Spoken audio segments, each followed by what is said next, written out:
Good morning, students. So, in previous video, we have completed till the one word for each of the following, and now we will study about the answer the followings.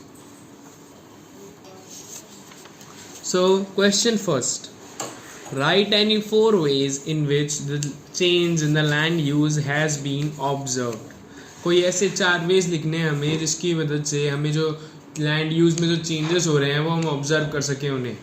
तो changes in land use आप मैं book में mark करवाऊंगा और उसे आपको notebook में लिखना है.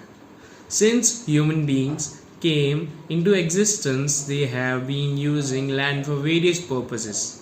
Early man was basically a food gatherer, but with the discovery of the agriculture, they started cutting trees to clear the land for agriculture. With the discovery of metals, they started mining, and eventually, with the development of science and technology, the man has changed the use of land. Okay, till here the use of land. People are now using the cultivable land for industrial and residential purposes. In urban areas, land is used for various recreational purposes. Your answer is completed. Now answer second. Question second. Write down the factors that lead to soil formation. उन factors को लिखिए जो soil के formation को के लिए जिम्मेदार होते हैं. Factors of formation of soil. The various factors वो अलग अलग factors which lead to the soil formation are topography. First है topography, फिर time taken for consumption of the composition of the soil formation, role of organic material, and these differ from place to place. और ये जगह से अलग अलग होते रहते हैं. कौन कौन से हैं आपको जो नोटबुक में लिखने हैं वो point 1 parent rock, point 2 relief, point 3 flora and fauna, point 4 time, and 0.5 climate. Okay, thank you. Question 3. Explain the various types of soil found on the earth. Types of soil. First, alluvial soil, fertile soil made up of clay, sand and silt. Black soil, black in color, wet and sticky and retains moisture. Red soil, it has high red content, hence is red in color. Laterite soil, it is porous brown soil and is less fertile. Desert soil, it is loose, porous, coarse, sandy soil. And last is mountain soil, it is brown soil with good texture and is rich in humus. So these are the 6 type of soils: alluvial soil, black soil, red soil, laterite soil, desert soil and mountain soil. Okay. Name the factors that led to soil erosion. Soil erosion के factors बताने हमें तो soil erosion is mainly the removal of the topmost layer of the soil due to floods, landslides, waves and human activities. ये अधिकतर क्यों होती है? Floods, landslides, waves और ह्यूमन एक्टिविटीज़ जो होती है कुछ उनकी वजह से, जैसे deforestation, overgrazing, rain wash and excessive use of chemical fertilisers and pesticides. This affect the fertility of soil. Fertility of soil को कौन अफेक्ट करता है? Soil erosion. और सॉइल इरोजन किन किन की वजह से होती है? I have told you. Floods, landslides, wave और कुछ ह्यूमन एक्टिविटीज़ कौन कौन सी? Deforestation, overgrazing, rain wash and excessive use of chemical fertilisers and pesticides. और भी बहुत सारे यूज होते हैं पर हमारे सिर्फ अभी यही है. Question number 5. What are rock dams? Rock dams क्या होते हैं? रॉक डैम्स और check dams. Huge pieces of rocks are piled up in the uphill region in order to slow down the flow of water, which also prevents the lose of soil. जो rocks के बड़े बड़े pieces होते हैं उन्हें uphill reason मतलब थोड़ी ऊंचाई के रीजन में रख दिया जाता है in order to slow down the flow of water, ताकि वो वाटर के फ्लो को स्लो करें, और which also prevents the loss of soil, जो सॉइल के लॉस को भी प्रिवेंट करता है, क्योंकि वाटर फिर जब स्लो हो जाता है तो अपने साथ जो सॉइल कैरी करके लाता है उसे वहीं पर छोड़ देता है, और इसे हम क्या कहते हैं, इस प्रोसेस को या इन जो रॉक्स को रख दिया जाता है इन्हें क्या कहते हैं, रॉक डैम्स. मतलब रॉक्स के डैम बना दिए वहां पर. Okay, explain water cycle. Water on the earth surface can not be added और subtracted.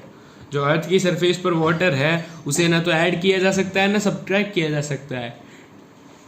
It's quantity remains the same and the water on the earth's surface is in continuous movement from the earth to the air and back to the earth. मतलब जो water का continuous movement होता है अर्थ से वापस air पे और फिर वापस अर्थ पे, इसे हम क्या कहते हैं? Water cycle. The free movements responsible for the continuous process. उसके जो कंटिन्यूस प्रोसेस के लिए जो फ्री मूवमेंट्स होते हैं वो कौन कौन से होते हैं? Evaporation, condensation, precipitation and run of. Evaporation होता है, वो कंडेंसेशन होता है, प्रेसिपिटेशन होता है और रन ऑफ होता है. इस पूरी प्रोसेस को हम क्या कहते हैं? Water cycle. मतलब अर्थ पे से वाटर का एयर में जाना, अर्थ पे से इवेपोरेट होकर वाटर एयर में गया, फिर वो कंडेंसेट होकर वापस आया, उसे फिर वो वहां पर प्रेसिपिटेट हुआ, रन ऑफ हुआ और कंडेंसेट होकर वापस आया. इस पूरी प्रोसेस को हम क्या कहते हैं? Water cycle. और इसीलिए कहते हैं कि water can never be added not subtracted. बारिश से ना तो पानी बढ़ता है क्योंकि वो जो धरती का पानी होता है वही जाता है. Okay, question number 8. Classify natural vegetation on the basis of rainfall and temperature. Distribution of natural vegetation. Natural vegetation का distribution. The growth of different types of vegetation mainly depends on moisture and temperature. moisture, rainfall एक ही बात हुई. तो जो growth होती है different type के vegetations की वो मॉइस्चर टेम्परेचर पर डिपेंड करती है. Depending on the about 2 factors, ऊपर के दिए गए 2 फैक्टर्स पर डिपेंड करते हुए 4 types of vegetations are. 4 types की वेजिटेशन होती है जो होती हैं. Forest areas receiving very heavy rainfall. Area जो बहुत ज़्यादा हैवी रेनफॉल रिसीव कर रहा है and has various types of trees, और इसके अंदर बहुत ज़्यादा टाइप्स के ट्रीज पाए जाते हैं. Grasslands area which receive moderate rainfall. वो एरियाज जो मॉडरेट रेनफॉल रिसीव करते हैं. Scrubs areas which receives low rainfall. वो एरियाज जो लो रेनफॉल को रिसीव करते हैं. हैविंग थॉर्नी स्क्रब्स, उनमें कटीलीदार कांटी झाड़ियाँ होती है. Tundra sparse vegetation in cold polar regions mainly consisting of mosses and lichens. जो कोल्ड पोलर रीजन्स पर होती है स्पेयर वेजिटेशन, उन्हें क्या कहते हैं हम? Tundra. Question 9. Write down a few ways in which the natural vegetation can be conserved. तो इसका आंसर होगा the various ways in which we can conserve the natural vegetation are reducing soil erosion. soil erosion को reduce करना, planting more trees, ज़्यादा पेड़ लगाना, using native plants for landscaping. native plants को लगाना ताकि landscaping के लिए, ताकि भूमि ढकी रहे. कंट्रोलिंग फॉरेस्ट फायर्स, जंगल में जो आग लगती है उसे कंट्रोल करना या आग को ना लगने देना. Setting up national parks, national park को सेट करना.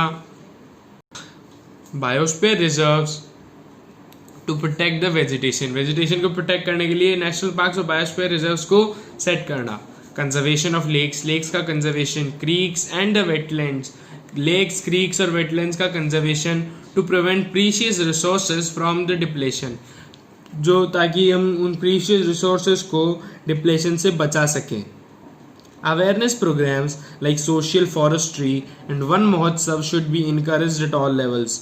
जो अवेयरनेस प्रोग्राम्स हैं जैसे सोशल फॉरेस्ट्री या वन महोत्सव, उन्हें इनकरेज करना चाहिए हर लेवल पर. Conserving natural vegetation also helps in maintaining the habitat of the wild animals. तो नेचुरल वेजिटेशन को अगर हम कंजर्व करेंगे तो वो वाइल्ड एनिमल्स के हैबिटेट को भी मेंटेन करेगा. तो ये सारे पॉइंट्स हैं, इनसे हम नेचुरल वेजिटेशन को कंजर्व कर सकते हैं. 10th question. What is the importance of wild life? An important role played by wildlife is the ecological and biological processes which are important for life. In the biosphere, Plants, animals, and microorganisms interact with each other, which sustains and enhances human life. Hence, these ecological processes are important for wildlife, agriculture, forestry, fisheries, and other endeavors supporting their life. There are several biological processes where wildlife plays important role, such as pollination, seed disposal, germination, soil generation, pest control, habitat maintenance. Okay ये कुछ examples हैं जिसमें wild life एक important role play करती है. So students, tomorrow we will study the long question answers. Thank you.